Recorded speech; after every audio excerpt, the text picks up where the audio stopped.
See if we are live here.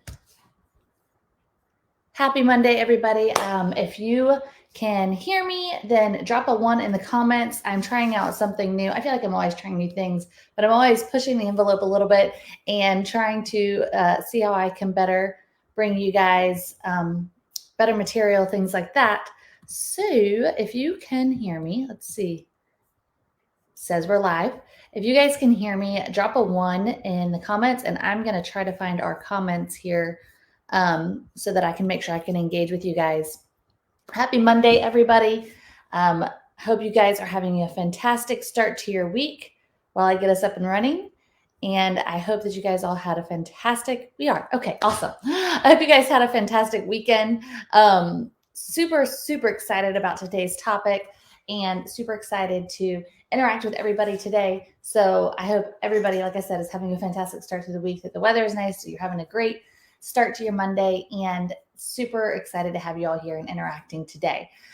If you're watching us live, just let me know in the comments below. Say live. If you're watching this on replay, then let me know in the comments below as well and say replay. That just kind of lets me know where everybody's falling whenever they check us out here. And if you guys can hear me okay, then give me a 1 in the comments. And that way I can know exactly what's going on. All right. Got a couple of people starting to roll in here. Thanks so much, Sherry, for letting me know that you are here live. Thanks, Carrie. It's so good to see you guys in here. Here in just a second, I'm going to share my screen and we're going to dig right into today's topic. Like I said, I'm super excited about it. This is something that has had such a massive impact in my productivity and in the way I approach my planning and the way I approach my business, and helping me find that balance between life and work. Because isn't that what we strive for all the time, is to find that balance between spending enough time with our family and enough time with our work to be successful in both areas, right? Give me a thumbs up or put balance in the comments if you feel like that is something you're always like, how do I make this work? How do I spend enough time with my family? How do I give enough dedication to my work to be successful? Put balance in the comments if you can relate to that. And guys, just so you know, this engagement in the comments, these things that I ask for in the comments, this is really the fuel that keeps me going on these live streams. It's what lets me know that you're here and you're hearing what I have to say and you're liking what you hear, that kind of thing. It's really the fuel that kind of gets my energy going, is to be able to see these comments. So give me balance in the comments.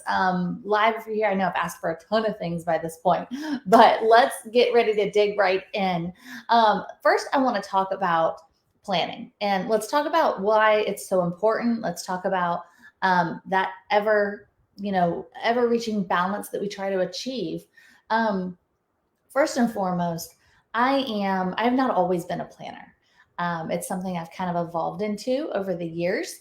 And I grew up in a family that was very spontaneous, that was very like, we'll just see how things go with the flow kind of thing.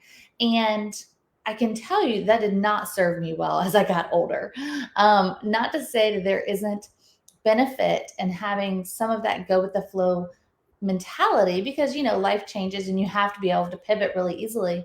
But I will tell you that the older I've gotten, and the more I've realized the importance of planning and creating a plan, and planning not only my days, my weeks, my months, my moments, it is the thing that keeps me most on track with meeting my goals.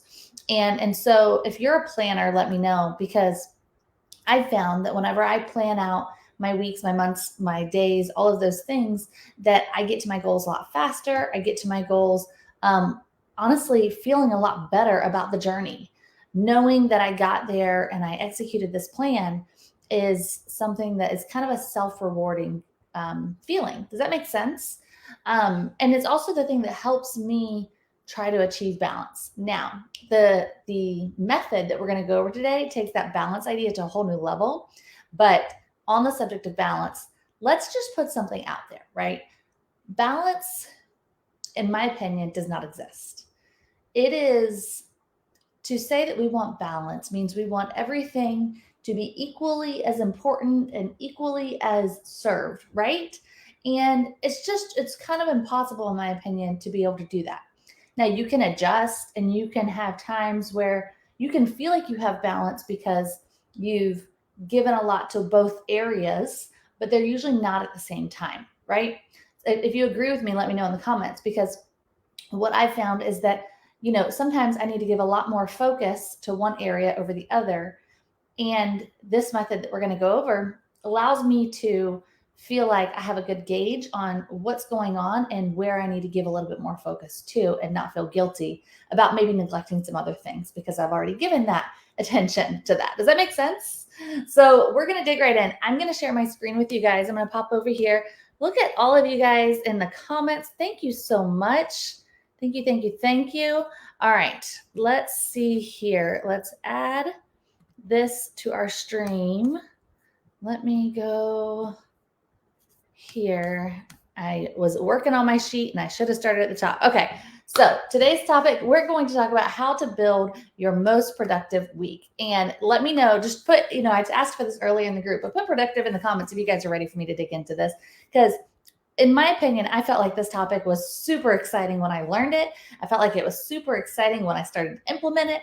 And even as I was working on planning for this training today, I was super pumped to be able to share it with you guys, because there's just so much gold in here, guys. So put in the comments if you are super excited to dig into this topic, to learn how to build your most productive week.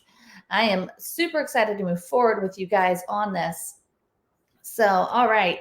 Got lots of, I don't have quite the delay like I do with Zoom. I'm liking this. All right. So let's get into our key principles to a prolific week. Now, there are a few things right here that really stick out, but we're going to go over them bit by bit, and then I'm going to reference some concepts as well. So key principles to a prolific week. Number 1, design, don't default.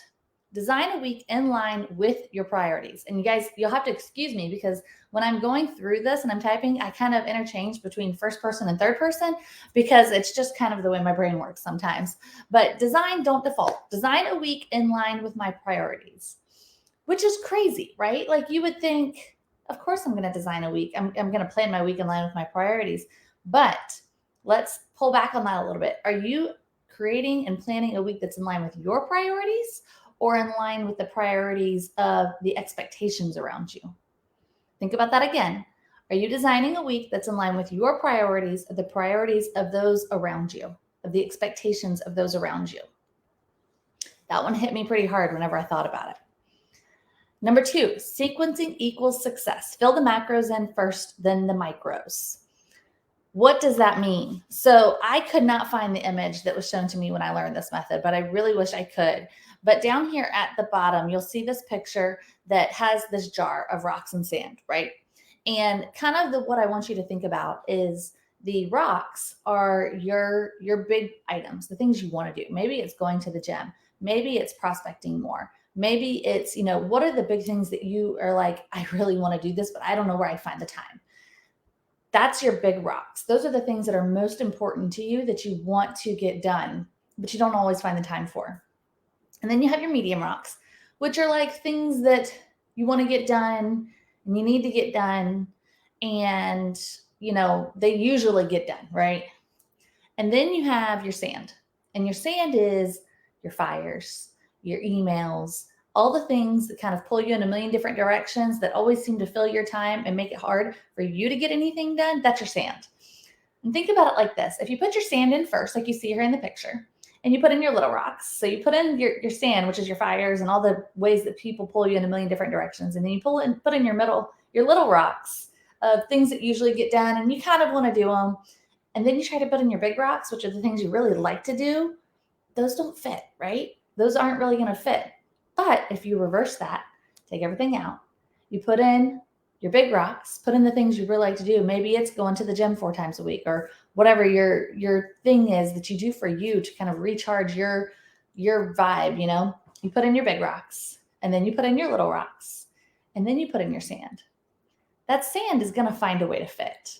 That sand is going to go into the jar, and it's going to fill in all the gaps of all the rocks. It's going to filter right on through, and it's going to fill up the rest of that jar, right? It's going to find a way to get itself in there. It's going to find a way to get done regardless of what else you have going on. So if you prioritize those big rocks, if you make room for those big rocks first, and then you let the sand fill itself in, I think you'll find that you'll get a lot more of those things that you like to do, that you want to do, done. Does that make sense? Am I making sense here? Let me click over here to our comments real quick. Let me see. Yes, definitely. Okay. So number 3, block your time. Treat your to-dos like a meeting. This feels pretty self-explanatory to me, but how many of us would not even fathom the idea of just blowing off a meeting with a client, a meeting with your broker, a meeting with another agent, a showing? Like, those are on your calendar and you're going to make those happen. Am I right? What if you treated those task items and those to-do items that you need to get done for your business or for yourself just like a meeting? Put them on your calendar. Don't ignore meetings to yourself. Why would you blow off a meeting to yourself if you wouldn't blow off a meeting to somebody else? You are more important to you than anybody else. Why would you? Don't do that. Don't do that to yourself. Number 4, all time isn't equal.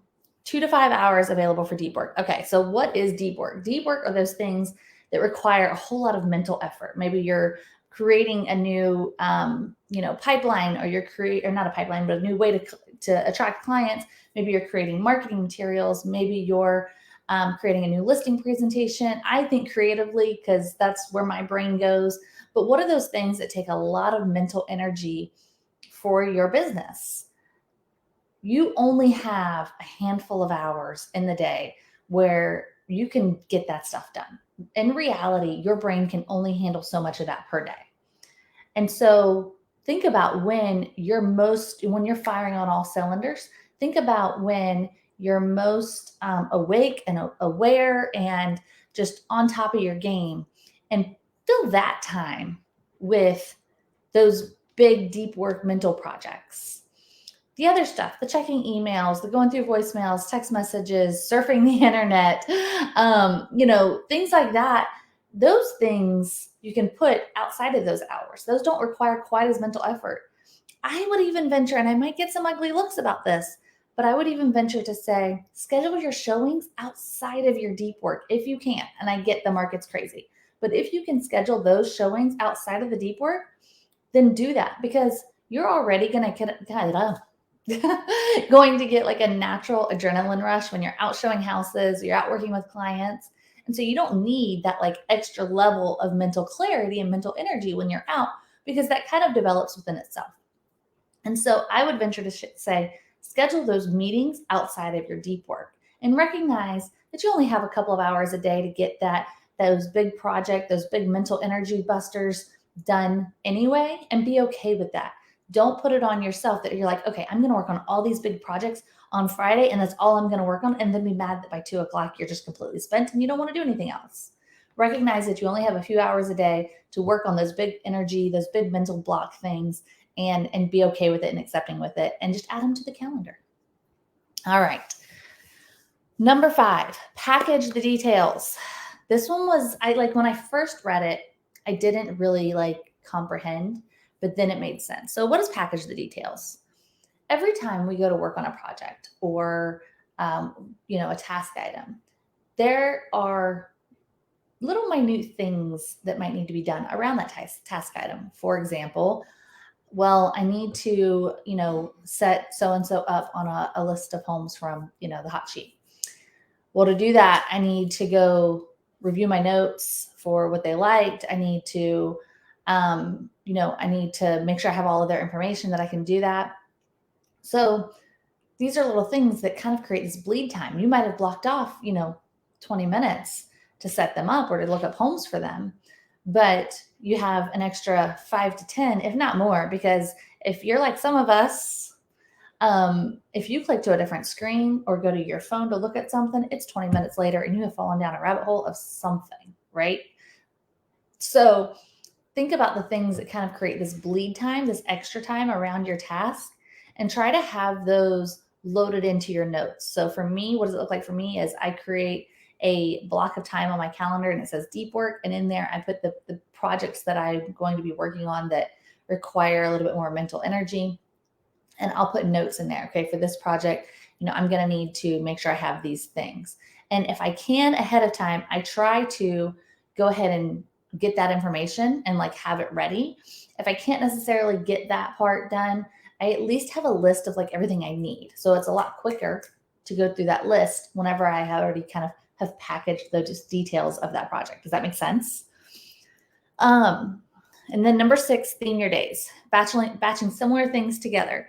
And the reason is that our brains don't like to switch between things, like it's really not, we're not designed to flip back and forth between different types of things, which is why we really don't handle multitasking as well as we think we do. And as much as even myself like to say we handle multitasking well, we don't.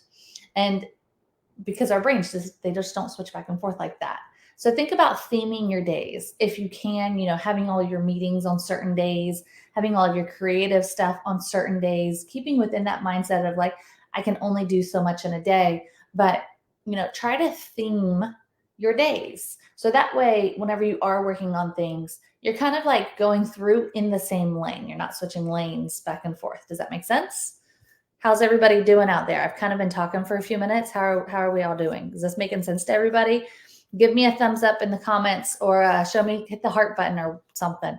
Let me know that you guys are understanding what I'm saying here and that it's all making sense to you guys, because I want to make sure that I'm coming in clear and that I'm not just losing you in my details. Awesome. Thanks, Sherry. Appreciate that. Thank you guys so much. Okay. All right. So moving on. How can you grow if you don't know where you started? How many times do you go day after day, week after week, month after month, year after year, of just the same old, same old? You're not really getting to where you want to be on your goals. You're not really changing your life like you wanted to. Maybe you're mentally not as clear as you'd like to be. How many times does that happen? And you think about it and you're like, I feel like I've been doing all this work. I feel like I've been trying to do all these things, but I just feel worn out and I just feel exhausted. And I feel like I can't ever juggle all the balls, right? Raise your hand. Let me see them. All right. So next part for me was super eye-opening because it's something I'd never thought to do. So how can you grow if you don't know where you started? So these are 7 questions that I ask myself at the beginning of the week now. Number 1, are you honoring your health? So last year, I made a really big push on getting more fit, taking better care of my body, and just overall trying to be more mindful of my health. I wasn't really happy with the place I had gotten to. In the process, I realized while I was working on my physical health, I was doing nothing for my mental health. And it really led me to some places that I didn't want to be at by the end of the year. And so, this first one, are you honoring your health?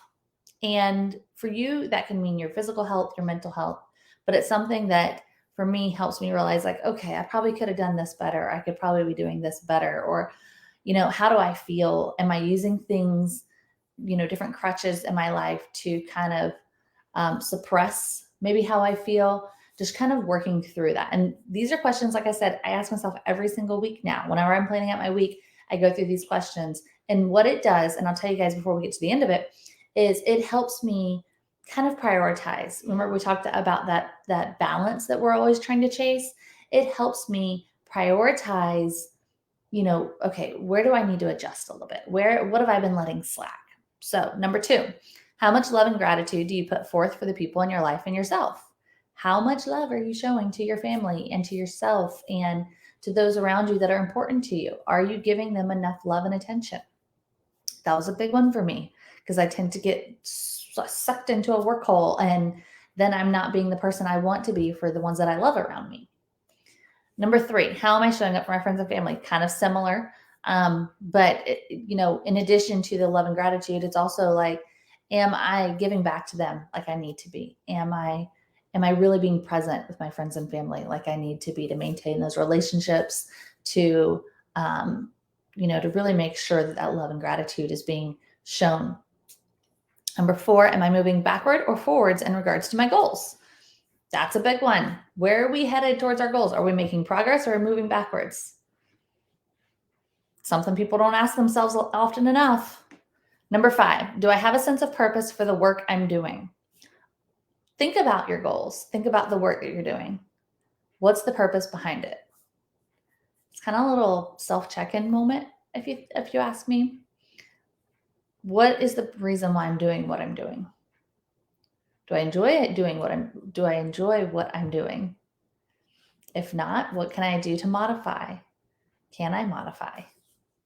Maybe start asking some of those questions. That was more than, just number 5. But number 6, are you doing things you say you're going to do when you're successful? This one I'm struggling with. So this one, you know how we always say those things like, oh, when I can just be, making this amount, or when we're just at this level, or, when I've met this goal, I'm going to be doing this. So this is, maybe I'm going to only fly first class. I don't know. I had that thought recently because I was flying last weekend and I was on the tiniest little plane. It was only an hour flight, but it was tiny and there was lots of people and it was stressing me out. And I keep telling my husband, myself, one day we'll be able to just fly first class. Cause that's just a goal of mine. Maybe I'm bougie, but that is anyhow. And so, that's something to think about. Are you doing the things you said you were going to do when you're successful? Or are you going to spend more time with your friends and family? Are you going to relax more? Are you going to go to bed at a decent time? That's me. I go to bed late every single night. And I keep telling myself, when you're caught up, when you're organized, you can go to bed at a decent time. So that way you get good sleep, or try to get good sleep at least. Are you doing the things you said you were going to do when you're successful? And then number 7, and coming back to that. Do we maybe not do those things because we don't feel like we have reached any level of success? Now, maybe you haven't quite gotten to your goals, but have you reached little bridges? Have you reached checkpoints? If you're a video game player, we were at the game arcade place with the kids last week, and there was a racing game. There's checkpoints. Have you hit any checkpoints that would allow you to start to adapt some of those things into your life? So maybe you haven't reached the big goal yet, but have you reached a point where you can start to bring some things in? And the reason why that's really important, guys, is because those types of things, they're things that are meant to bring you joy and to help feed your mental health. And they're like mini rewards. And the more you can kind of reward yourself and celebrate the wins you have, the more you're going to feed your soul and feed your brain and feed your business. Because you will find that the more you can reward yourself and feel good about yourself, the happier you're going to be in your business, which means the more successful you're going to end up being, because you're going to want to do it more. Number 7, do I feel a sense of connecting to something greater than myself? And that is something you really have to ask yourself. In your business, do you feel like you are connecting to something greater than just you? And I want you to think about it like this. It's really a ripple effect. Think about the people you impact. Maybe you will impact one person, one client, one customer, one other agent. And that's just one person, right? Or if you impact one person a day, that's 365 people a year, right? If you have that one impact, but then think about who they impact. Maybe they impact one person a day. And that's 365 more people. You guys get where I'm going with this, but think about, am I connecting to something greater than myself? In your business, are you in a tunnel or are you in an auditorium? So work on that one. Let's see if there's any questions or anything that I need. Bill said enjoyment and retirement. Yes, definitely. All right. So again, these questions I ask before I start planning my week every week. I ask myself these questions. I kind of journal about them a little bit. I know not everybody's a journaler, but these are things that I've kind of started journaling about. So that way I can really reflect on where I'm at in my life, what I'm doing with my business, and where I'm at personally. All right. What are the ingredients for my prolific week? I've got 7 of them here. And I took out my personal ingredients, but here's what I encourage you to do. I encourage you to write down these topics: spirituality, friends and family, health, hobbies and lifestyle, love, finances, business, and mission. And think about in detail, what are the things that you could be doing or you are doing or you want to be doing more of specific to those categories. So for me, for example, spirituality, I could be meditating more. I really enjoy meditating. I also learned more about breath work in the past couple of weeks, and that's something that's of interest to me. So I want to be doing more of those things, incorporating more of those things into my life. I'd gotten really good with meditating, and I've kind of fallen off the wagon a little bit. Friends and family, spending more quality time with my friends and my family. I think especially with COVID, a lot of us have distanced ourselves, and now it's kind of like our new normal of not seeing or interacting with people, whether we like it or not. And for me, I am naturally an introvert. And so it's really easy for me to realize I have gone probably a year plus without seeing some certain friends. And that's not necessarily okay with me. It doesn't mean I know how to fix it yet, but realizing that I maybe haven't been the best friend that I could be or the best family member that I could be, and really like engaged in that side of things. So it might be calling friends, ingredients might be calling friends or calling certain family members, or spending time with my kids, making sure that I'm playing with them more, or spending quality time with my husband. Things like that would be like my ingredients. Health, for me, it's always working out, it's drinking water, eating healthy foods. The food thing is a killer for me because especially when I'm stressed, I eat. So for me, health is those three things really. Hobbies and lifestyle. Think about, like you said, like Bill said, retirement and enjoyment. What are the things in your life that are ingredients for your best week, your most prolific week of your hobbies? Maybe it's golfing. Maybe it's going to see a movie. Maybe it's going for a family walk or a walk by yourself, things like that. What are some hobbies that you enjoy that would make this your most prolific week?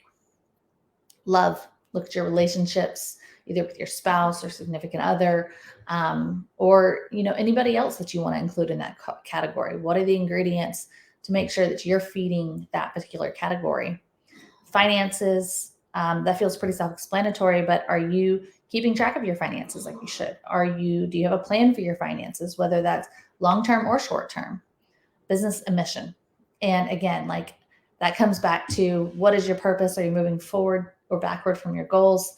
What are some things in your business that would make a more prolific week, a better week, more productive week for you? For me, it's making sure that I'm constantly engaging with my audience every single day. And so I've actually got that time blocked to do certain things every single day. So that way I can make sure I'm best engaging in my business and doing my prospecting in my business. If you're willing to share, put in the comments, what are some things that you guys feel like would, be ingredients for your most prolific week? If you're looking at these categories, what are some things that you could be doing more of, or that you are already doing, or you want to be doing in these categories that would be good reminders whenever you're making your plan? Like, hey, I need to make sure I'm doing this part. Put that in the comments and let me know. And I'd love to see those if you're open to it. I understand sometimes that can get super personal as well. So only if you're comfortable, of course. And then coming down, this last little section, these are the how-tos. This is like the step 1, step 2, step 3, right? So far, we've talked about like a lot of the thinking stuff and a lot of the reflecting stuff. But this is the step 1, step 2, how to architect it. Number 1, I'm a really big fan of Google Calendar. I will always suggest Google Calendar because I love that it syncs across my devices. But if you are a paper planner person, that is perfectly fine too. I just find it to be a lot easier and a lot less tedious because I can set certain things to repeat. Like I have chunks for my deep work. I have chunks for my hour of prospecting every morning. I have that blocked off on my calendar. That's why I really like Google Calendar. But you do you, boo, and whatever makes you happy. Number 2, block off the typical time I go to bed and wake up, right? Like it might sound crazy to some, but especially for us night owls, like we need to block off time to sleep or else we will not sleep or we'll be up way too late and then we won't want to get up in the morning. It's a whole endless vicious cycle. Block off that time that you go to bed and you wake up. Add in your meetings or your commitments. Meetings with clients, meetings with your broker, meetings with other agents, other commitments that you've made, put those on your calendar. Step 4, block off your time for your deep work. Go ahead and block it off or else you won't get it done. You won't, I promise you.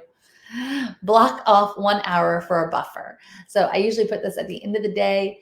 If I were to look at a typical work week, 9 to 5 kind of concept, I usually block off from about 4 to 5. And what that allows for is if things take a little bit longer, maybe I have some appointment bleed or I have things that didn't quite get done, then I have that extra hour to kind of wrap things up. Maybe I need to respond to emails and texts and things like that. Kind of gives me an hour that I don't schedule anything in so I don't overbook myself. Number 6, block off time for identified ingredients. Going back to these ingredients up here, block off the time for all those things on your calendar. Put them on your calendar or else you won't do them. Plan accordingly to make your own life better. And then number 7, color code the energies of your calendar. So if you are a paper planner, you can do this. If you are a Google Calendar, you can do this. Change the colors of your calendar. Like in Google Calendar, you can do it, like I said. And in your paper planner, use different pens and markers. It sounds super cheesy, but I promise you, whenever you have these things that are different colors, they stand out to you. And if they match the energy, so if it's a money-making task, maybe it's green. If it's, maybe it's a mental health related thing, maybe it's purple. I don't know. You have to choose the colors that you feel like best fit. Everybody's colors are probably going to be a little bit different, but color code your planning, because I promise you it's going to give it a whole different energy, and everything that we have has energy. And when you color code things, it helps put some of that energy that you want into that task, which I know sounds crazy, but just try it. Trust me, try it. And then number 8, package the details either the night of or first thing in the morning. So we talked about this earlier. If you haven't had a chance to package the details prior when you're doing your weekly planning, then doing that the night before or even the morning of, where you can kind of take a few minutes and just go ahead and package up those details of your projects and everything. I promise you it's going to make your life a whole lot better when you actually get into that project. So go ahead and work on that, like I said, the night before or the morning of, so that way you can be best prepared. Was this helpful to you guys? Does this, was this, something that you feel like would help you when you're planning your weeks, when you're planning your days? And that's something I do. I plan the year, I plan the month, I plan the week, and I plan the day. And then I plan, sometimes the hours. Do you feel like this is something that will help you when you're going into planning your weeks? And tell me if you're a planner like I am, what day of the week do you like to do your planning? Is it Sunday? Is it Monday? Is it Friday before? I've been all over the map. So tell me, what are the days that you do like to plan? I'm going to click over to the comments real quick, and that way I can see what you guys are chatting about. Carrie said all of the above. Sherry, doing something nice, doing something each day, no matter how small, that gives me a sense of accomplishment. Something I've been procrastinating about is usually a good one for a feel good. Exactly. And those feel goods, don't they just propel your energy for the rest of the day? You want to do more of that. It's that serotonin that just kind of gets released, and all of a sudden you're like, oh, I could get this done, and then we would be really accomplished. That's usually the rabbit hole. It's also how my house ends up getting clean sometimes, because I get that serotonin rush where I'm like, and I did that this past Saturday. I got up, and in a day I got laundry done. I got the floors swept and mopped. I got, kitchen cleaned. I got a whole bunch of stuff done, and it was really super exciting. And I managed to get some work done. So that was really exciting. Bill said, being a broker of 25 agents, I put a lot of fires during the day. I still sell homes on nights and weekends. I do sleep from 11 to 6:30. LOL. I can relate, Bill. My husband is a broker as well. And so it's something I see him struggling with all the time, is, just constantly having to battle the fires. His phone rings nonstop. And so working on trying to figure out some ways to help him carve out a similar concept to his schedule, because I know it is hard. Every day, night before or the next day, specifics and fill holes with miscellaneous to-dos. Yeah. Cool. Well, I hope, like I said, I hope this was really helpful for you guys. And if this is something, so this kind of planning and kind of an educational component is something I help all of my clients with. And so if you want to talk more about, scheduling more or planning out your business, maybe you need some help with your business planning, maybe you need some help with your marketing plan, or anything like that, and you want to chat, let's chat. I would love to hop on the phone and kind of talk about what you're doing and see if there might be any suggestions I have to really be more specific with your planning and be more intentional with your planning. And that's the word I want you to think of. How can I be more intentional, more purposeful? But I would love to talk to you about what you're already doing and see if there might be ways that you can improve that, if that's something you're up for. If you are, because I would love to chat, I did put a little link as a reminder. You can either comment more and I will reach out to you privately, or I will come over here and I will drop this link in the comments right there. So if you want to chat more, you can either comment more here in the comments, or you can click on the link and you can schedule your call right in. Just a 15-20 minute phone call. No pressure. We're not hopping on Zoom or anything like that. Just hop on a call and let's talk about what you're doing. Kind of see like where you might be able to improve on what you're doing, or if you are wanting to just start fresh, then we can talk about that as well. But, I would love to just chat and see if I might be able to offer any advice or suggestions or anything like that. Promise no sales pitch, just genuinely trying to learn more about your business and see if there might be ways that I can give suggestions or advice or help or anything like that. So you can click the link I just dropped in the comments to schedule those calls. You can also comment more and I will come back in and just message you privately after the video is over. And then I want to do a quick housekeeping. If you will bear with me one more minute, I want to do a quick housekeeping item. As you guys know, we are running kind of a contest of sorts. Maybe you don't know, maybe you just joined us here in the group, but we're running a contest of sorts where when we reach 1,000 members in the group here, I'm going to come on and do a Facebook Live training teaching you exactly how to set up your Facebook ads. I know some of you have gotten our ads worksheet already and are putting that to some use, but I'm going to come on here and we're going to do kind of a really long training you how to set up your ads, the best kind of ads, how to get those ads or those leads out of Facebook. But we're going to do that when we hit 1,000 members. We'll do a live training, so you'll be able to ask questions and all that right there. But that's when we hit 1,000 members, and we're at like 942 or in the 940s. So guys, we have around 60 members left to get before we hit that. So what I want you to do, and I love that a lot of you have already invited people, and I really appreciate that, but we're going to kind of clean that up a little bit. So right now, if you're trying to add people that you know into the group that you think might benefit from this group or the information we share in this group, what I don't want you to do is hit the invite button. At the top of the group, do not hit the invite button. What that does is it sends them a completely different notification. And what's going to happen is when they click on that, they're not going to answer the questions, or they're not going to put in the information that allows us to know that they are a good fit for the group, but also allows us to be able to send them reminders about all of the trainings and things like that. And so I'm having to kind of go back with some of those people and try to like fill in the questions and really fill in those gaps. So here is the best way. If you want to invite people to the group because you feel like it's going to be something that's beneficial to them, if you feel like they'd be a good fit for our group, and if you want to help us reach 1,000 members, then send them this link right here. And this will give them the link to the group. This is the absolute best way for them to join the group, is just to send them that link right there that I just put in the comments. And if you need it again, don't hesitate to message me or ask in the group and we'll drop it in there. But that's going to be the best way for people to join the group, and they can put in their information. And before you guys know it, we're going to be at 1,000. We're going to do that training. Who thinks we can get to 1,000 members by next Monday and wants me to do the training on next Monday? Give me a thumbs up in the comments if that's what you think is going to happen, if that's what you want to happen. We're all going to will it and manifest it to happen. Anywho, I hope you guys have a fantastic rest of your day, fantastic week. Go out and plan the crap out of it, and let's be super productive this week, have our most prolific weeks ever. And I look forward to seeing everybody in the group. Bye now.